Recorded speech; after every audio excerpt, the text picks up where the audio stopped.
Hello, and thank you for joining me. My name is Christian DeLucia, and today's video is on the statistical foundation for the one factor between subjects ANOVA. I also want to acknowledge the contributions of a doctoral student in clinical psychology named Ali Tabakoli. Some related videos that you might find helpful. I have a video that discusses the basic terminology used in the ANOVA framework. I also have a video that discusses how to run the one factor between subjects ANOVA using SPSS software and interpret the output. And I've got a video that discusses basic computations in statistics, and that video will go a long way in helping you decipher some of the equations that you'll find on subsequent slides. A few objectives for today's video. You're going to become familiar with computations related to the one factor between subjects ANOVA. You're going to learn how to partition the total sums of squares into sums of squares between and sums of squares within.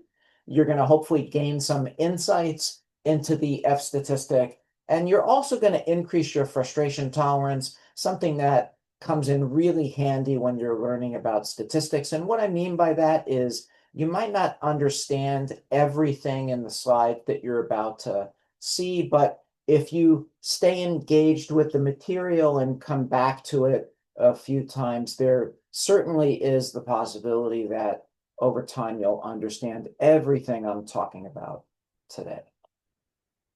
So ANOVA is used to test for mean differences between or among two or more populations. Although mean differences are at the heart of the procedure, the analysis, true to its name, focuses on forming ratios of variance estimates. Okay, so I'm going to start by talking about what a variance is. Variance and standard deviations are two measures of variability or scatter or dispersion. And so in this table, we've got a few columns. The numbers in blue font are hypothetical raw X scores. Okay, then the mean of that sample of scores is 2.15. So I entered a column that just has the mean in it. Those are the numbers you see in green. The column to the right of that with the yellow numbers has a column of what's referred to as deviation scores. In this context, when we take a raw X value and subtract the mean of the distribution, we end up with what's referred to as a deviation score. In the final column on the far right, where you see numbers in red font, those numbers are the squared deviation scores. So for the first row in that table, the raw score is X, the mean is 2.15. That means the deviation score is 1 minus 2.15, which results in negative 1.15. And then the square of the deviation score is 1.32 rounded to two places. And if you haven't worked with signed numbers in a while, you might not remember that when you multiply two negative numbers together, the product is a positive number. Okay, so now in ANOVA, we're going to look to partition the total outcome variability into two additive elements. Variability related to the treatment effect or effects if there are multiple factors. In today's model, we're talking about a single factor, so a single treatment effect, and variability related to error. So on the next several slides, we're going to look at some equations that help us understand how the variability in an outcome variable is partitioned. Okay, we're going to start by talking about parameters. Okay, and you might remember a distinction in statistics between population parameters or quantities that are measured at the population level versus sample-based statistics or quantities that are measured at the sample level. For example, if we have a mean and it's a mean based on a population of observations, we call that mean a parameter. If instead of having access to the entire population, we draw a sample from a population of interest, and we compute a mean based on that sample, we refer to that mean as a statistic, okay? So the distinction between population parameters and sample-based statistics. Equation 1 here is written in terms of population parameters. On the left-hand side of the equal sign, we have y, which denotes the dependent variable or outcome variable in the analysis. That y has two subscripts on it, I and j. Down below, I say that I can be thought of as the person counter and ranges from 1 to nj, where nj is the size of population j. And then j is the population counter and ranges from 1 to a, where a is the number of populations. Okay, on the right-hand side of the equal sign, the U-looking symbol is referred to as mu, and it stands for a population mean. The A-looking symbol is alpha. It's got a subscript J. That alpha J captures the treatment effect. And then the E-looking symbol is epsilon, and that captures the error, okay? And epsilon has the IJ subscript as well. Okay, so on the next two slides, we're going to take a closer look at the treatment effect and error. So on this slide, we see that alpha j equals mu j minus mu. Okay, and mu j is the mean of a particular population. Okay, and mu is the mean of all relevant populations that are relevant to this particular study or design, okay? In equation 3, we have the equation for error. On the right-hand side of the equal sign, we have each individual's score on the dependent variable, and we're going to subtract the mean from their population, okay? And that is going to give us a measure of error in the context of this study, okay? So now, if we take equations 2 and 3 and fold them into equation 1, we end up with the equation in the top part of the slide here, which is labeled equation 4. Okay, so the first parentheses on the right-hand side of the equal sign have the treatment effect, and so that's where we saw alpha originally in the equation, and then the parentheses on the far right have error, and that's where we saw epsilon in the original equation, okay? Now, if we take equation 4 and we subtract the grand mean from both sides, we end up with equation 5, where we've got yij minus mu on the left-hand side of the equal sign, and then on the right-hand side of the equal sign, we have the quantity that's capturing the treatment effect plus the quantity that's capturing error. Let's take a little bit of a closer look at equation 5. And this is the first time that we could really frame what we're seeing in the equation in terms of different deviation scores. Okay, in the language of ANOVA, we might say on the left-hand side of the equal sign, we're looking at the total deviation, and we could compute that or quantify that for each individual by taking their score on the DV and subtracting away the grand mean. Okay, for the treatment effect, we're going to take the deviation of each population mean from the grand mean, and then for the error effect, we're going to take each individual score and subtract away their population mean.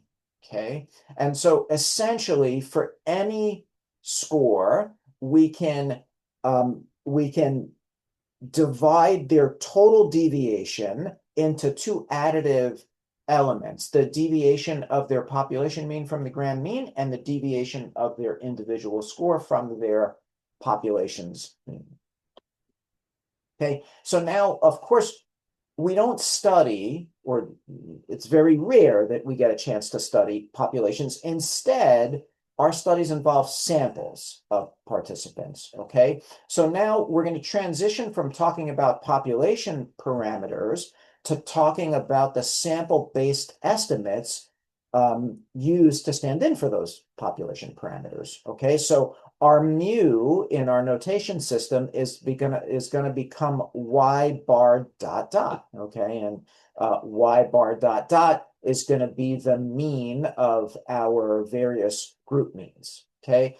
Our alpha j is going to be replaced by y bar dot j minus y bar dot dot. And in that case, we're going to take the mean of a particular group and we're going to subtract away the grand mean. And then epsilon ij is going to be estimated by yij minus y bar dot j, okay?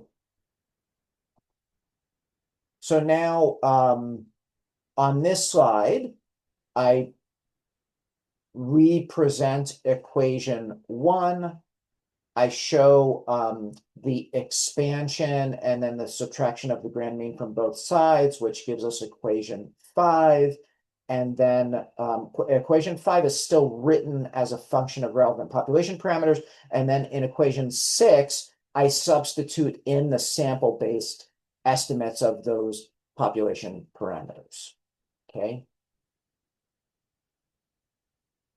So now we're going to take equation 6 and we're going to step through these various deviations, or we're going to compute these various deviations for all relevant quantities related to the design, okay? And so we see down below in equation 7, I've added summation symbols and they are indexed. And equation 7 looks very formidable. I make a note at the bottom here that the addition of the index summation symbols might result in some brain pain.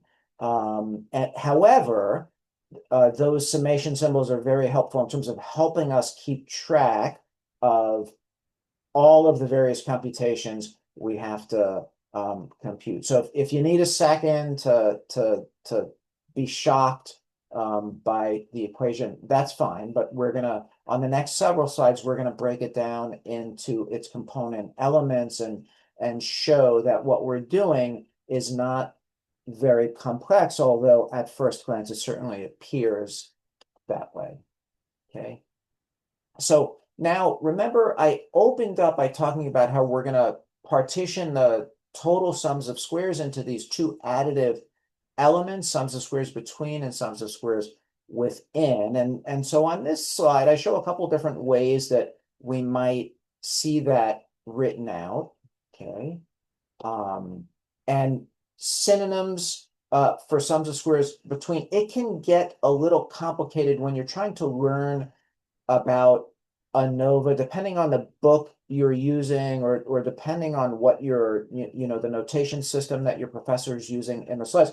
It can be challenging to learn about these quantities. And if you pick up different books or have access to different books, they might use slightly different terminology. So here I try and give you a few different synonyms for how you might see sum of squares between referred to, right? So you might see that sums of squares quantity referred to as sums of squares between groups. You might see it referred to as sums of squares method, sums of squares effect, sums of squares treat, sums of squares treatment, sums of squares A, right? All of those things mean the same thing, right?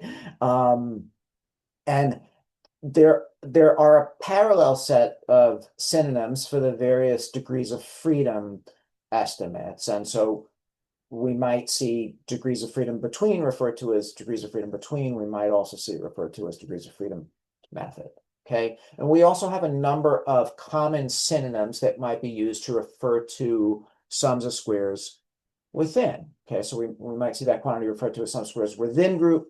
We might see it referred to as sums of squares error, sums of squares residual, sums of squares S/A, which can be read subjects within A, and then the same set of synonyms or a parallel set of synonyms apply to degrees of freedom within as well. And then degrees of freedom between might also be referred to as degrees of freedom numerator, and degrees of freedom within might also be referred to as degrees of freedom denominator, okay? So now we've talked about this partitioning of total variability into sums of squares between and sums of squares within. We've looked at the equations focused on parameters, then we've sort of transitioned into equations based on the sample-based estimates. So now we're gonna use an example and try and put these equations to work and see what's happening in the math and in the procedures. Okay, so I'm gonna analyze some hypothetical data. These are the same data that were analyzed in my ANOVA 2 video. We're gonna assume that our research investigation is a study where 48 individuals seeking treatment for depression were randomly assigned to one of 4 treatment groups, a no treatment control group, n equals 12. The small letter n there is meant to denote the size of that particular group. Okay, in a psychoeducation group, we have 12 other people. In a cognitive behavioral therapy group, we have another 12 people. And then in an acceptance and commitment therapy group, we have another 12 people. So the fact that these groups have independent groups of participants is what makes this between subjects ANOVA. Okay. Here's what the data on an SPSS data file might look like. This data file has 3 variables. ID is just the ID variable, and it's common to have an ID variable on a data file. And in this case, it's going to range from 1 to 48 because we have 48 participants or 48 rows in the data file. The IV variable, IV there is short for independent variable or factor, and it's going to have 4 levels. It's going to range, so the entries in that column are going to range from 1 to 4, depending on which factor level the participant is in. And the DV variable is, DV is short for dependent variable or outcome variable. And in our study, it's a hypothetical measure of depression. Okay. So now we're going to maybe unpack the notation system a little bit. So here I've got some entries in an Excel worksheet. I've got a column labeled I, a column labeled J, and then a column labeled DVIJ. And so here I want to unpack the subscripts a little bit. We talked about this on a prior slide, but it's worth mentioning again, right? So in the top row of the table, we've got Y11. And so that's going to be the score on the DV for the first person in the first group or in the first level of the factor. Okay, so I is a person level subscript, J is a grouping or level subscript. Okay. So here we can see that our Y's range from 1, 1 to 2, 1 to 3, 1, and then all the way up to 12, 1. And then this exhausts the 12 individuals that are in the first level of the factor. Okay. So here we've got the raw data and summary statistics N and mean by each of the 4 factor levels. So in the top left-hand side, we've got level 1, and then if we move to the right, we've got the 12 individuals in level 2, and then in the lower part of the figure on the left-hand side, we've got the 12 individuals in level 3, and then to the bottom right, we've got the 12 individuals in level 4. We could see each N is 12, so the N's are equal across all factor levels. And then we could see the mean in each level. Y bar dot 1, for example, is 112 for our first factor level, and then 100.25 for our 4th factor level. And then I make a note here that the grand mean is 105.94.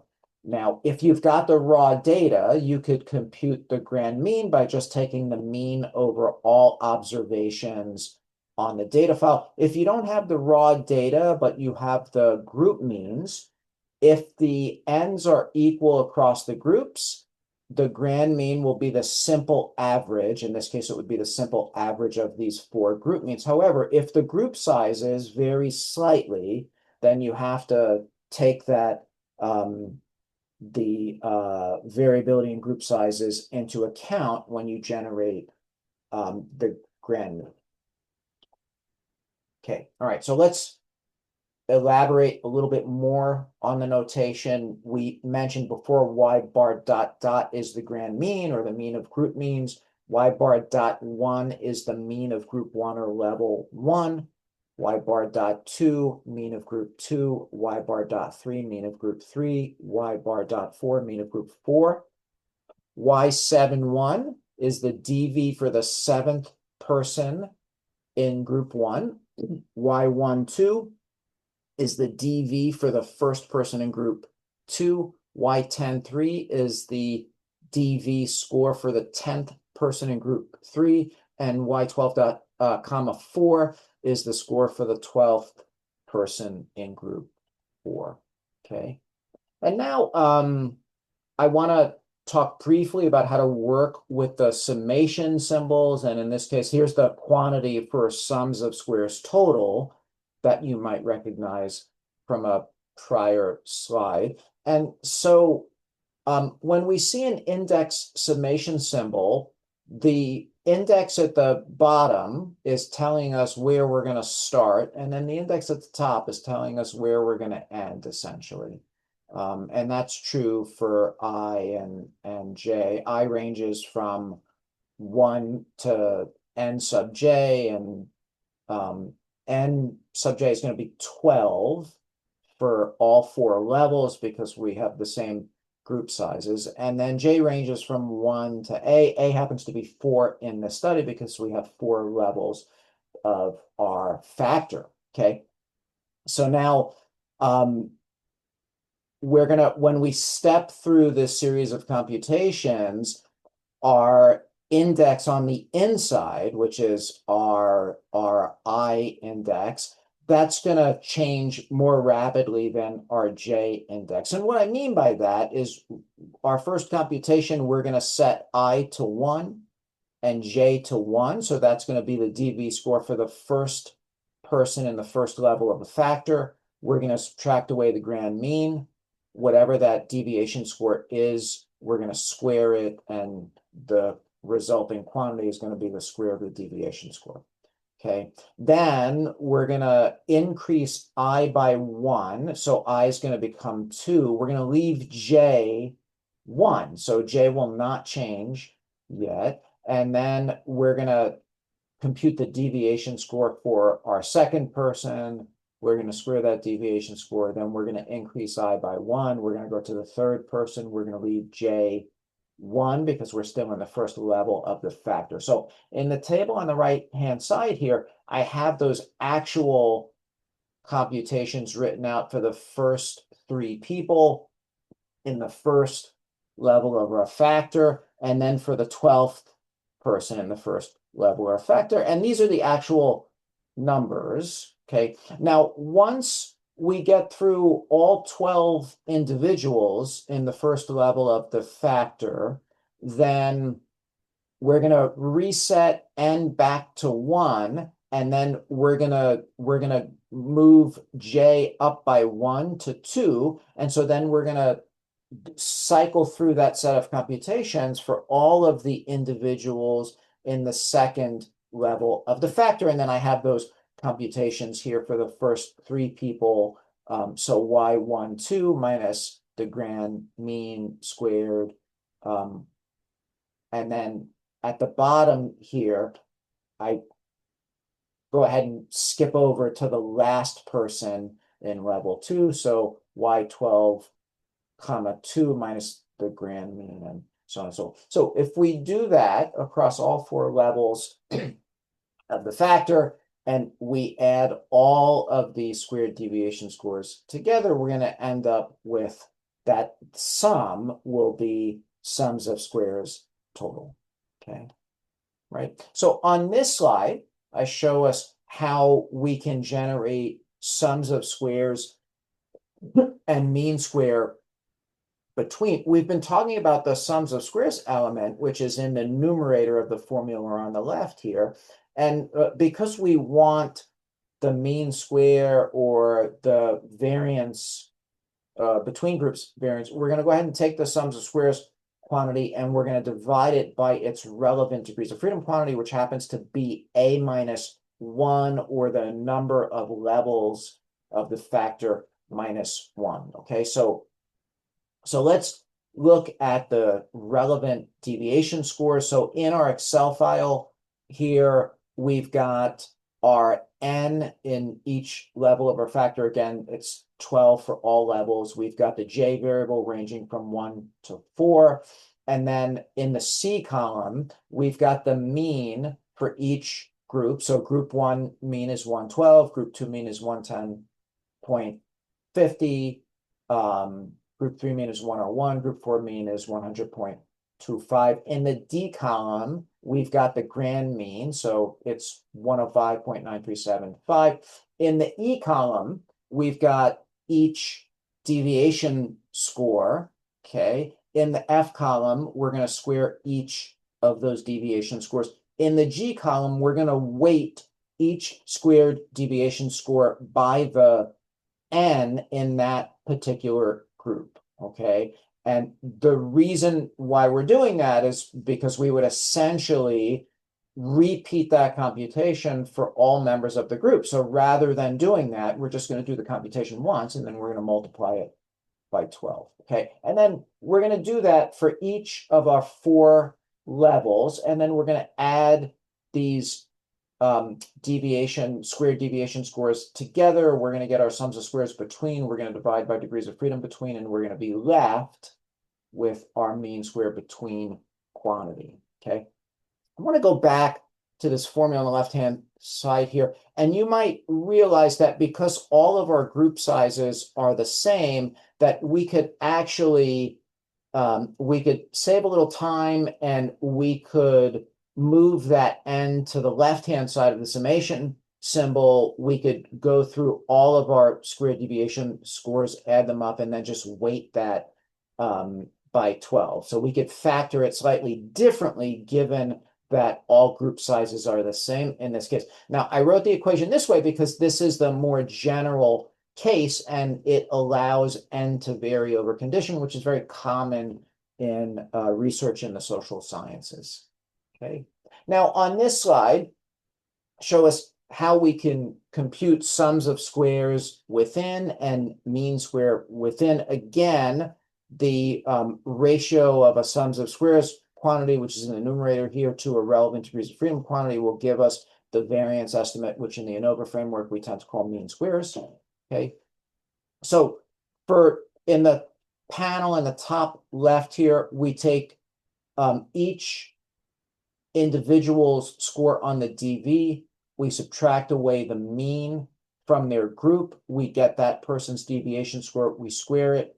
Then we're going to add those up, and we're going to get the sums of squares within in that group. We're going to repeat that for all 4 groups. We're going to add all of those quantities together. We're going to end up with sums of squares within. We're going to divide by degrees of freedom within, which happens to be capital N is overall sample size. In this case, it's going to be 48 minus the number of levels of our factor, which is 4. 48 minus 4 gives us 44. So we're going to end up with our mean square within of 100.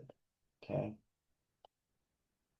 So now on this slide, I show you a little bit more explicitly and sort of here these quantities are really the only thing happening. On the slide on the left-hand side, I show you mean square between, which is a ratio of sum squares between to degrees of freedom between. And then on the right hand, I show you the equation for mean square within, which is a ratio of sums of squares within to degrees of freedom within. And then at the bottom here, I just say capital N is total sample size and A is the number of factor levels, and those quantities we have seen before. Okay. Now I want to take a second to talk about the F statistic, because the F statistic ends up being a ratio of mean squares. And so on the left hand side here, I wrote it as a function of sums of squares and degrees of freedom, but we could really replace this by just saying this is mean square between. In the denominator here, we've got mean square within. Okay, and so the F is a ratio of these variance estimates. The reason why it's the F statistic, it's named after the inventor of the analysis of variance, someone named Sir Ronald Fisher, who happens to be a really sort of important figure in the history of statistics. Now, on the right-hand side of the slide here, I show you what the F statistic looks like conceptually. Okay, so in the numerator, we talk about the F ratio as having treatment plus error, in the denominator, just error. Okay, and what that means is that if the treatment effect is trivially small or zero, suggesting that there's really no differences among our level means, then this ratio will tend to simplify to an estimate of error in the numerator, a slightly different estimate of error in the denominator, and that ratio will tend towards 1. Okay, so we could think about that scenario being true when the null hypothesis of no differences among the population means is also true. Now, if the null hypothesis is false and there are differences among the population means and there is a treatment effect, then in the numerator, we've got quantity related to treatment, quantity related to error, in the denominator, error only. And so as the treatment effect gets larger, then the F ratio will tend to get larger than 1. Now, we don't really, we often do not substantively interpret the test statistics like the F ratio from ANOVA. Typically, we let some other statistic, I'm going to talk about R squared in a few slides, and that's going to be, or at least it's one of the metrics we could use to think about the strength or the magnitude of the effect. Okay. All right, and then here I just have a slightly different way of talking about the treatment and the error effect. Okay, now here is typically in our software, we'll get an ANOVA, what's referred to typically as an ANOVA summary table. It will look something like this. It might look a little different, but in general, you've got these different sources of variability between, within, total. We've got the sums of squares estimate, abbreviated SS. We've got the degrees of freedom estimates, mean, square, F, and then SIG is short for significance. Okay, and so this table tells you what to expect in each cell of this table. Okay, and then on the next slide, I entered the quantities that we get from stepping through all of the computations on the prior slides. Okay, so we've got sums of squares between and within. If we added these together, we would get sums of squares total, and then we've got degrees of freedom between and within, and obviously they add to degrees of freedom total. Then we've got our two mean square estimates, mean square between, mean square within. Our F ratio is a ratio of these two quantities, so 457.19 divided by 100 will give us 4.57, and then this is the probability value of that test statistic, assuming the null hypothesis. In this case, it happens to be 0.007. We typically, in the social sciences, we typically use the criterion for statistical significance, or alpha at 0.05. So any p-value below 0.05 is typically regarded as statistically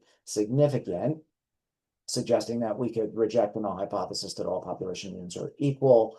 Down here, I add the R square estimate, which happens to be 0.24, and then I just mentioned that R square quantifies the proportion of outcome variance that can be accounted for by the factor. And then on this slide, I show us how to compute R squared from these various sums of squares estimates. So we've got sums of squares total equals sums of squares between plus sums of squares within. If we divide each element of this equation by sums of squares total, we end up with this identity at the bottom of the screen here. We've got 1 equals R squared plus 1 minus R squared, right? So if R squared is the proportion of outcome variability that can be attributed to the factor, 1 minus R squared is the proportion of outcome variable left unaccounted for by the factor, and those two things have to sum to 1.0, okay? My website is not, at least at the time I'm shooting this video, my website is not currently active, but I'm working on it. So at some point, I'm going to want you to visit my website, deluciastats.com, for this video, other videos, and various source materials. And I want to acknowledge the reference here. I think I used Myers, Well, and Lurch. I think I used their notation system. If I changed it, it's slightly changed, but the contents of this video really draw heavily from the chapter in that text that first introduces the between subjects ANOVA, and I use their notation system and some of their concepts, and so I want to give them credit. It's a really nice textbook that talks about probability theory, then gets into independent samples t-test, talks about ANOVA, various types of ANOVA models, and then there's also some discussion of regression models. So it's a great text to have in your library. I hope you enjoyed today's video. I hope you learned something, and I hope you keep working on statistics and keep watching more of my videos. Thank you. Take care.